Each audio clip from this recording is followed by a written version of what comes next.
For those who don't know, yeah, my garage is actually my mom's house. And we're gonna do some work today. But like this garage was just covered in leaves. And so, yeah, I had to sweep it and wash it before I could even start work. Such is life, I guess. Oh, boo-hoo! Let me play a sad song for you on the world's smallest violin. Anyway, good people, what's going on? It's your boy Pablo back at you here. It's time to do a new video. We've got a rear brake job to do, well overdue. Talked about it in the last video. What took you so long? But it's time. The pads are getting kind of low. I think I hear a little bit of squeaking. Luckily enough, I'm doing the rotors as well, so I'm kind of excited about that too. But it's time to get it done. Good news is too, I'm also gonna do my oil change today. I'm about 50 miles from hitting 6,000 miles for my oil change. And luckily enough, when I ordered the oil off of ECS, like it showed up like today. So I didn't anticipate that, but we're gonna knock out two birds with one stone. It's gonna be dope. I'm probably not gonna record the oil change simply because I've already done that. You guys have that on video. So we're just gonna focus on the rear brakes. So without further ado, let's jump right into it. Blah!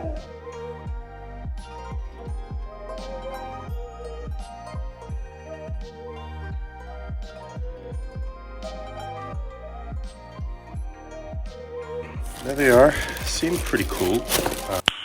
Nice. I like the black finish. I don't have these on the front.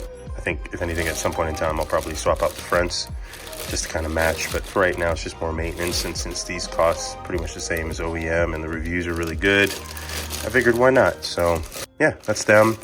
I've got 340 on the front, 330 on the back millimeter, so it should be the proper fit.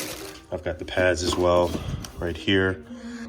These should be able to get the job done. Again, more for just street driving, a little bit of performance driving here and there, but nothing for the track. So let's go ahead and get the lug nuts off, and we'll get the lug nuts loosened and get the car up in the air. Now, shout out to ECS, man. So whenever I order from ECS, they send me this $100 wine voucher. I don't drink wine, but it's a gift nonetheless, I guess. So I gotta figure out who I'm gonna give it to, because I don't drink wine. It's from nakedwines.com. Not affiliated with them in any way. I'm just shouting them out. So ECS sends me that. And then also I got like another LED light from Liquid Moly that ECS sent in the package. Nothing wrong with additional lighting, so shout out to them for that. So just as I was about to like loosen the lug nuts, I went and grabbed my 1/2-inch drive ratchet, and the thing is broke. Like broke. Like I can't even turn it. So it's jammed up. I don't know if it's rusted. Doesn't appear to be rusted, which it shouldn't be rusted. I don't know. All I know is I tried to use it and it's basically broken. So I'm gonna run to AutoZone, see if I can grab another one. So I'm back. Got a new 1/2-inch drive ratchet. So this thing should work. Went ahead and got a new torque wrench as well. I have one and it works, but this one goes up to 150 foot-pounds, and I figured I might as well just get it. It's on sale too. And then I remembered that I needed to get some thread locker, which is good for the threads for the brakes as well, to keep them from seizing up, keeping a nice tight lock, in case I need to do the brakes again. So I don't foresee myself having to do rear brakes for a very long time. I hope I still have the car by then. I may or may not, but it's good to take good measures and get them anyway. So let's get back at it.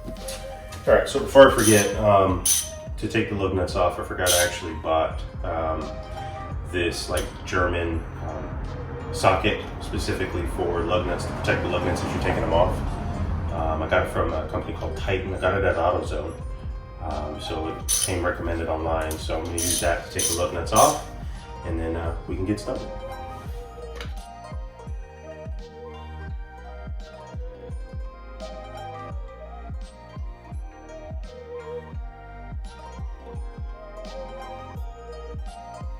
All right, so now that we got the wheel off, what we want to do is we want to take off this little bracket here. I think it keeps it from like rattling. And you can just take a flathead, just like that, it pops off. You just put that to the side, All right, so I know it's kind of dark, and I'm sorry, y'all. So on the back of in order to get the caliper off, there's 2 bolts. They're under these plastic caps right here. And I'm gonna pop that off, and then there's one at the bottom right there. So you just pop those caps off. And as you can see, there you go. Again, I know it's a little dark. I apologize for that, but you can kind of see the caps are off. There and there. All right, so after test fitting a couple torques, it looks like it's gonna be torque size 8, and I've got mine in a 1/2-inch drive, so I'm hoping my ratchet will fit. So you just simply loosen that, and then as the bolt starts to come out, it looks like it's gonna be a tight fit, so I'm pretty sure I'm gonna have to use a screwdriver to kind of like wedge the bolt out. You simply just turn to remove the caliper. And the same thing at the bottom. Some people have like an air tool. I don't. This is all manual labor. What do you want, a fucking medal? So yeah, so you just kind of turn until you get it in the lid. You have to keep going. There we go. As you can see right there. So that's one. Bada bing. There's the bottom one. Got it out. Cool.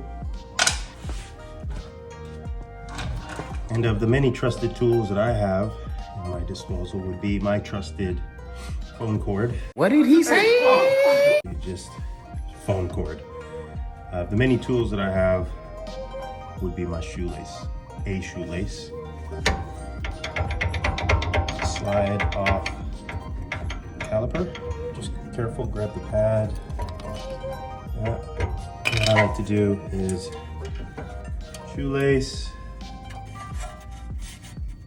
And again, some people have like a caliper, I think it's called a caliper hook, if I'm not mistaken. I think that's what it's called. And they take that and it holds up. I guess I should probably buy one. And they take that instead to hold up the caliper. It's ideal, I guess, just from a safety or a damage standpoint, but I don't have that and I keep forgetting to buy one. So for now, I'm just gonna utilize a shoelace and that'll make the job done, I think. I mean, just look at these pads. But did you die? I mean, they were down to nothing, y'all, like nothing. These might actually be the originals.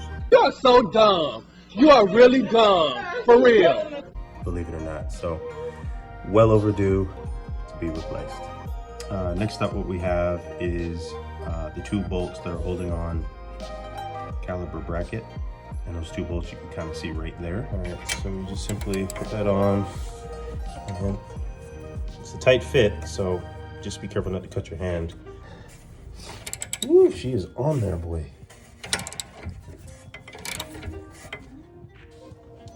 And you essentially do the same thing for the bottom one. Ooh, it's on there tight. That's what she said.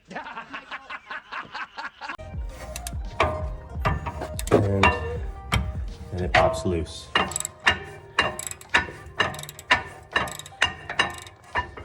And then once you start feeling it come loose, pop the bolt out. Here we go. Bracket comes off.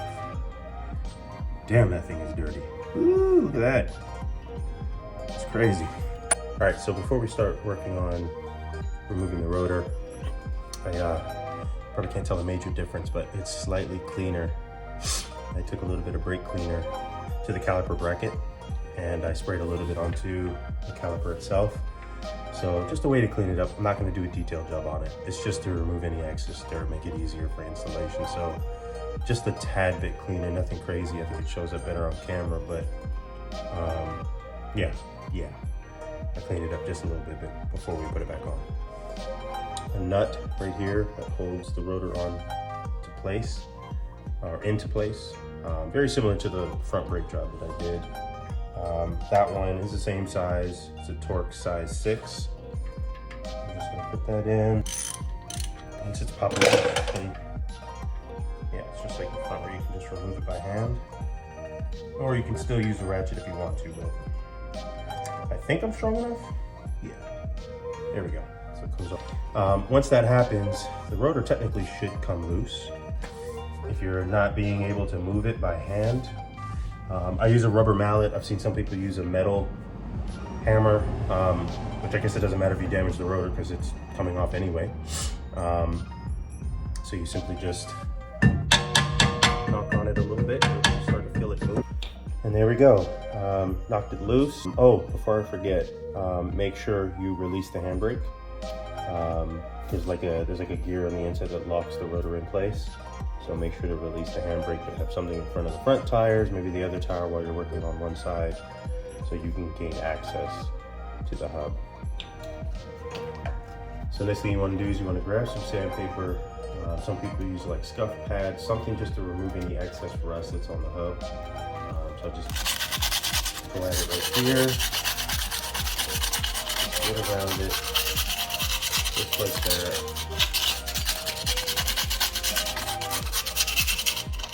And this will kind of help with any future seizing, possible seizing of the rotors. Get out any excess rust. Shouldn't have entirely too much rust here, but the car is still relatively young and hasn't really seen. I'm the second owner and this car wasn't up north at all, so no salt or anything like that. But rust can still build up, so it's just a good idea to just clean as much as you can around it.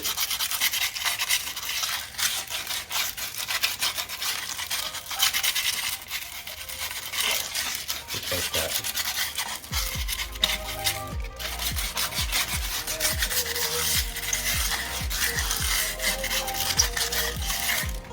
There we go. Perfect fit. And grab your rotor nut.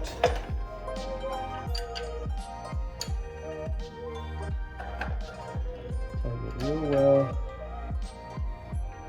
For this one, it's going to be about 12 foot-pounds of torque. Now we're going to place the caliper bracket back onto the vehicle.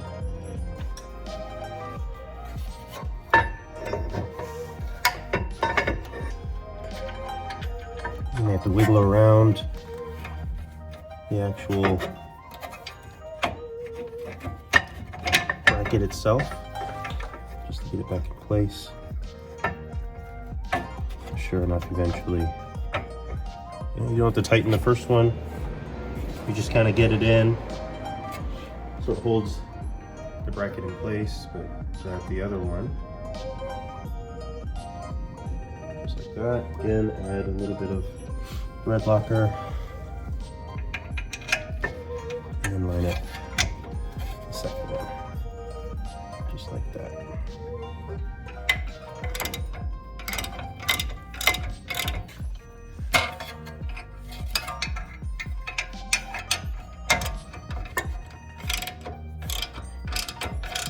Now, something that I don't typically, and I think I did it on the front brakes, it's tricky. I wouldn't necessarily recommend doing it, but if you don't have a piston tool to push the caliper piston back, there's a technique that you can use. Just be very careful when doing this again, and wedge it between the caliper and the piston, and you just simply push, and it'll push the piston back. So now we just want to line up the new one with the old one. Looking pretty good. Now, as you're placing the caliper back on, you want to make sure that your caliper prongs, the prongs for the pad go into the piston side.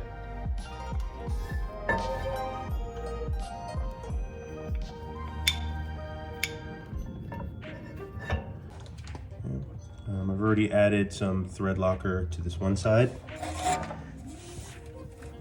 You simply just put it in until it lines up. Get it in there. Again, it's like there we go. Cool. Once it's in, you start to turn it. Just like that.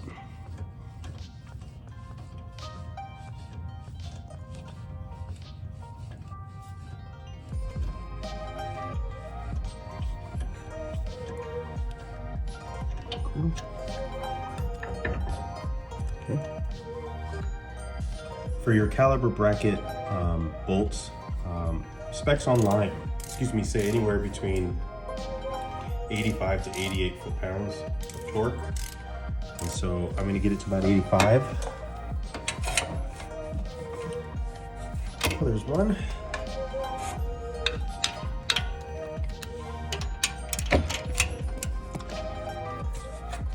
Once you get the caliper bolts in, you want to torque them to about 22 foot-pounds.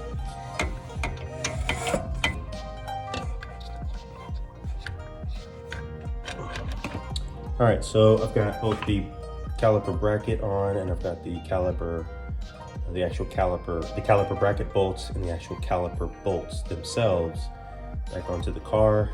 Again, about 85 to 88 foot-pounds on the caliper bracket bolts, and then on the caliper bolts themselves is about 22 pounds. So everything has been torqued, it's in place. Cool. Now what we want to do is we want to put those plastic caps back onto the caliper bolts. Little plastic pieces back in. There's one.